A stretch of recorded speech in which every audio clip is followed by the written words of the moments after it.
Assalamualaikum warahmatullahi wabarakatuh. Di sini saya akan menjelaskan materi kelas 12 tentang artikel. Perkenalkan, nama saya Karina Puspita Sembada dari kelas 12 MIPA 5, nomor absen 16. Langsung saja kita mulai.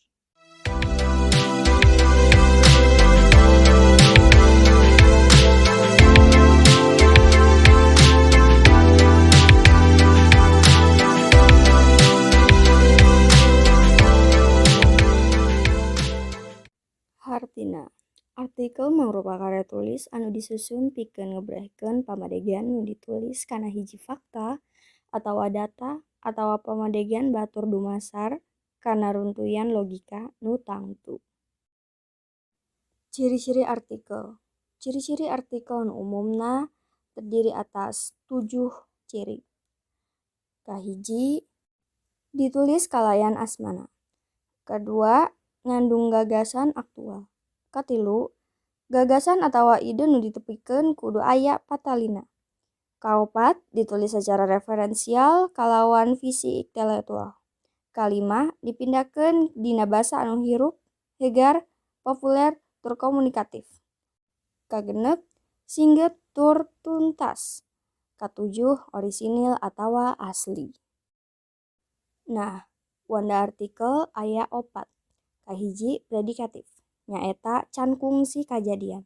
Kadua, eksploratif, nyaeta leubeut ku fakta-fakta. Katilu, deskriptif, ngagambarkeun hiji perkara. Kaopat, ekspansif, ngajentrekeun kana hiji perkara.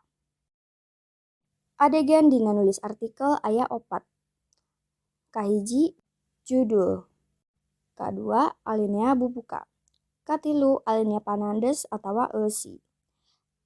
Jeung kaopat, alinea pamungkas. Langkah-langkah nulis artikel. Aya 3 langkah. Kahiji, milih tema. Contona kabarsihan, pendidikan. Kadua, nyusun alinea panandes. Jeung katilu, nyindekeun pamadegan dina alinea pamungkas. Dumasar kana cara ngebrehkeun eusina. Alinea atawa paragraf teh aya 4 rupa. Kahiji, argumentasi. Kadua, deskripsi. Katilu, eksposisi. Jeung kaopat, narasi. Terima kasih.